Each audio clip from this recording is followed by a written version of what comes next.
I've been using the iPhone Air for the last 6 days, and this is my first impressions review. I would say that this is my experience over the last 6 days. This is not my official review. I will have a full review in about 1 week, but today's video is going to focus more on the battery side of the iPhone Air, that I can give you some of my experience over the last few days, and of course, a bit on the cameras. So I will help you out, take all of your doubts if you should buy this iPhone or not. I will talk about all the controversial topics about the iPhone Air, and then tell you my experience upgrading from a bigger, more powerful, and thicker iPhone, the iPhone 16 Pro Max. If you're excited, drop a like down below, subscribe to the channel.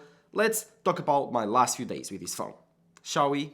So, I upgraded from the iPhone 16 Pro Max to the iPhone Air, and I noticed the upgrade in two big things. First was obviously the number of cameras that you have. You have 3 on the iPhone 16 Pro Max, you only have 1 on the iPhone Air. And I noticed that especially on day-to-day life. Yes, I'm a pro user, I use all the cameras on the iPhone 16 Pro Max, and now, coming from the iPhone Air, I missed the telephoto and I missed ultra-wide lens. There's no way around it. The thing is, did I miss it enough? No. I normally use these lenses for utilitarian stuff. For example, during classes, to zoom in and take photos out of the board. So these are useful for utilitarian things, but nothing that you can't solve with zooming in a bit closer, especially with the crop in on the 40 megapixel on the iPhone Air being so good, and then of course, pushing your phone a bit upwards whenever you're taking ultra-wide photos. So it's not a big issue if you don't really care about camera size. Of course, if you love taking portrait photography, of course, if you love taking ultra-wide shots, the iPhone Air might not be for you. But if you don't really care about it, then there's no problem there. The single camera available on the iPhone Air is plenty enough. But I don't think this is the hot topic of this device. I think that most people look at the iPhone Air and think, oh my god, it's so thin. Yes, this device is extremely thin. I bought this Apple official case, which is this silicone case.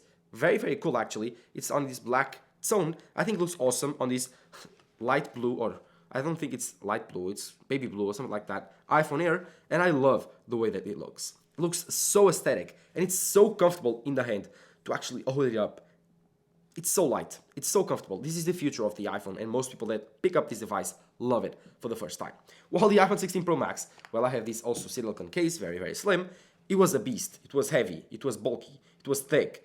It was a very premium iPhone, and you can tell it by just grabbing it. But if you put it side by side with these two devices, you will notice that they are not actually that different in terms of size. The iPhone Air is a 6.5-inch display, while the iPhone 16 Pro Max has a 6.9. But body-to-body ratio is a bit smaller, not that much smaller. So in terms of display size, you won't notice that much of a difference. Again, even if you put it upwards, you'll see that closer to each other, the displays are not that much different. Of course, the iPhone 16 Pro Max has a huge 6.9-inch OLED display.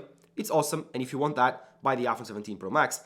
The iPhone Air, I think it's a more balanced size. I think that this display is for people that actually want a smaller display, but don't want the 6.3-inch display from the iPhone 17, neither the 17 Pro, because they can't see. So this 6.5-inch is the perfect medium. I think this is the perfect sized iPhone. This is the perfect sized iPhone in terms of body ratio. I think it's plenty big enough, but it's not big enough that it's uncomfortable like the iPhone 16 Pro Max. It has a big enough display so in order to be comfortable to see and for your eyes, but it has a small enough display to be comfortable to use with only one hand to actually just reach every single corner with your fingers. So I think that the iPhone 17 Pro, it's currently my main device.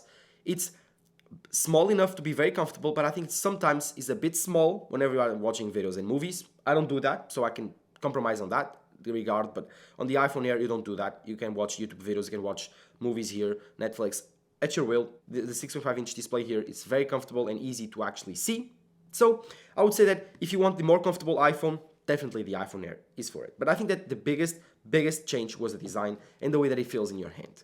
Titanium rails on this side, shiny titanium rails, they look awesome on this device, awesome. The thickness, it's 5.6 millimeters thin. It's insane. Guys, in your hand, it feels completely different. This is a completely different feeling device. It's so premium with the matte glass on the back, with a new camera bump design, the way that it feels. This iPhone is so good. And if you love simply the way that iPhones feel, if you want an iPhone that's very comfortable, very slim, and you don't really can take with thick, bulky iPhones on your pockets, then buying the iPhone Air is your choice. This is more like a minimalistic device. People that want a minimalistic device, they don't need the extra cameras, they just want an iPhone to use the display for social media, WhatsApp messages, iMessage, take some photos of their family and friends, and Obviously, they want to use this device for everything, but they are not a pro user. Obviously, that if you want the biggest, shiniest, baddest iPhone, you should buy the iPhone 17 Pro Max, and the iPhone 16 Pro Max shows you why. The 6.9-inch OLED display is huge, and I love to use it. But now, I feel it was too big, too bulky, and in my pocket it was too big of a hindrance for me to keep using it. So I switched to the iPhone 17 Pro for the Pro lineup.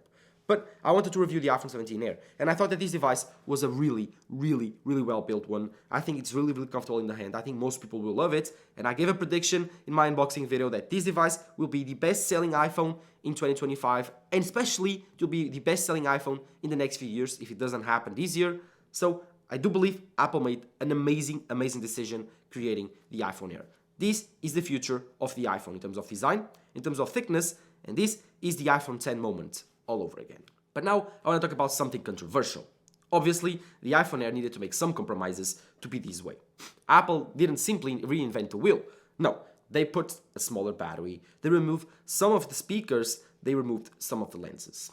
And are these compromises too big? That's the question. Are these compromises so big that you are not able to use this phone on your day-to-day use? Well, I don't think so. And starting off with the speakers. Yes, this phone does not have stereo speakers, or at least it has stereo speakers, but you don't have speakers on both sides. With the iPhone 16 Pro Max and even with the iPhone 17 Pro, you have speakers on both sides, one right here and one right here, and you really notice the big difference with this device. But with the iPhone Air, it's different. You don't have it. So if you show here at the bottom, you'll see that I have much less speakers, and one is a microphone and one is not speakers. While with the iPhone 17 Pro Max, 16 Pro Max, 17 Pro, it's different. So this is one compromise that you make. Worse speakers. Do you notice the difference? Yes. Is it a game changer? No. Is it a deal breaker? No. While the cameras might be for someone. The cameras, especially the single 40 megapixel camera, is kind of short if you want to do zoom photography, if you want to do ultra-wide shots, if you want to do any type that's even further than 3x, because you can do 2x optically. If I open here the camera app, and then if I put up, you can see that's 1x and that's 2x. Then of course you can zoom until 10x, just like this. That's the maximum that you can zoom. Obviously, this is not bad. It's good enough for zooming for your utilitarian stuff, like I told you, zooming in class. But again, if you want to do portrait photography, this is not the best iPhone to do so. You also have the 26 millimeters, and you have also, let me see just 1 second, the 35. So you have the 26, the 35, and the 48 or 52. So yeah, these are the only ones that you have in terms of focal ranges. No ultra-wide, no more zoom than this. And it's kind of sad because that means that if you are a power user, especially on the camera, you have to choose between having a bulky iPhone, thick iPhone, or having the most comfortable one. Compromises need to be made. If you love this size, if you love this weight, if you love this thinness, you don't need the cameras, go for the iPhone Air. This is the best iPhone, in my opinion, for most people. The main lens is spectacular, takes incredible shots. You can even take portrait photography at 50 millimeters with this lens. It's not bad, looks good. All the photos look sharp. They look very, very bright. Dynamic range is great. This is probably the same lens as the iPhone 16 Pro Max or even the 17 Pro, so it's really, really good. And you won't think that this is a bad lens at all. It's an insane, insane sensor. I do believe in the future, Apple will iterate on this and create even bigger sensors with even more megapixel counts so they can zoom in and crop further without losing quality like a 4X. Or just like they did with the iPhone 17 Pro and created an 8X out of a 4X, they might be able to do it even further with more technology with a single camera on this iPhone. But let's see what the future holds for the iPhone Air in terms of cameras, but it's a single camera one, so if you love cameras, it's probably not your iPhone. Especially if you love to take photography, and the battery life, well, that's a different conversation.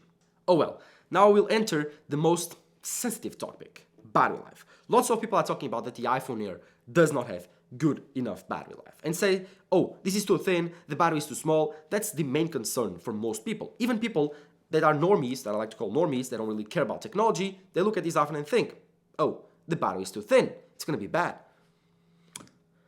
You are all wrong. The iPhone Air has perfectly good battery life. What do I mean by this is that yesterday I used this device for the whole day. This was my main device for the whole day. I did not touch my iPhone 17 Pro. Currently reviewing both devices, so it's kind of hard, but I did not touch that device. I have an eSIM right here. This is an eSIM only device, so oh, big thing. If you don't like eSIM, don't switch for the iPhone Air because they don't have any type of SIM here. It's an eSIM device, so you need to create an electronic SIM on your carrier. But I switched to this device yesterday. The whole day, the full day, LTE for 4G in some areas, 5G in most, and then calls, videos, anything that you want to do with your iPhone, and I did. Took photos, took videos, took portrait photography, did everything with this iPhone, watched YouTube videos, did everything. And I reached the end of the day. Currently, it's 11 a.m. the next day. I have 34%. I charge it at 100%, now at 34%. It lasted me the whole day. Do you want to know how much time does the iPhone 17 Pro here in Europe, because it's the SIM version, how much time does it last me?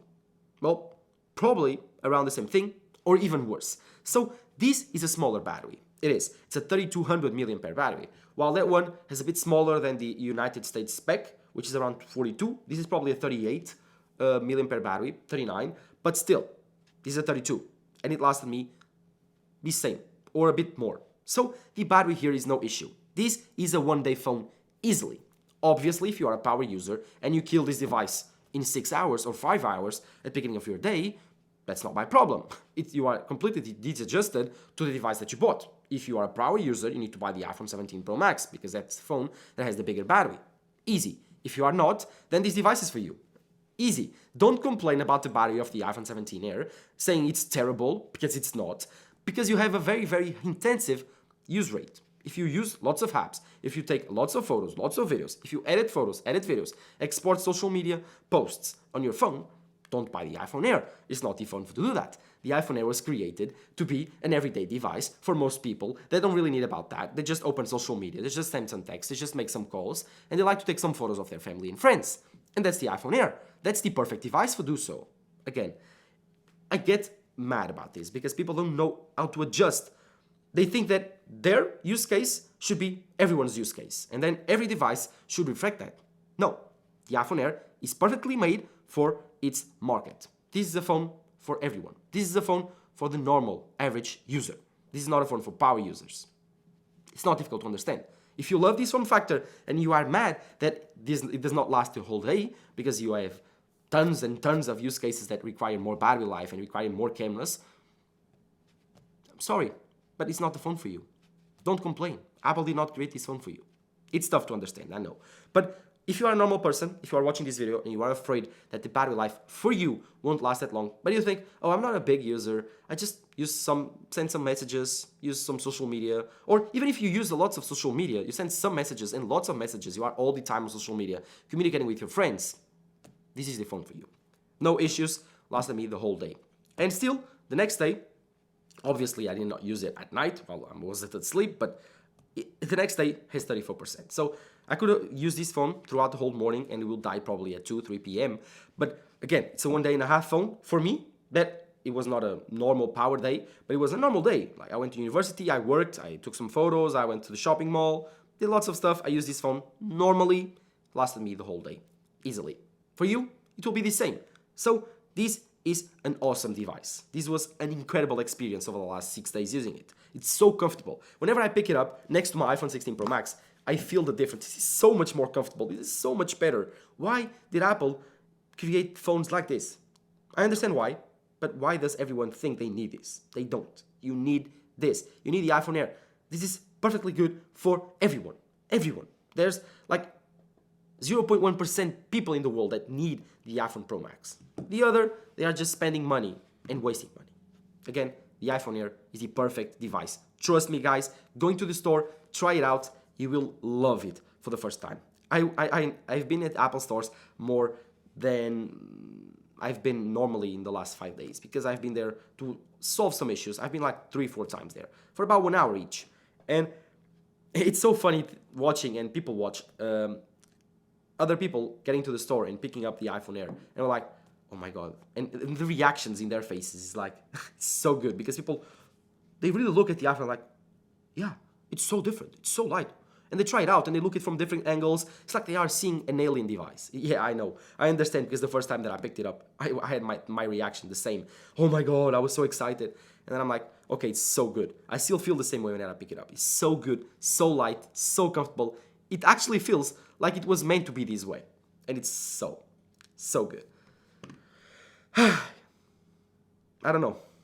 It's a very tough device to review because if I'm partial, and say, oh, this is the perfect device for everyone. People will call me partial, they will say I'm an Apple sheep, but this is my true thoughts. These are my true thoughts, and I will make a full review revealing all of them with photos, with more and more data. Now, I just want to say, if you are looking for this device and you're considering it, do it. Trust me, buy it. You will love it. And if you don't, return it. You have a 14-day window to do so.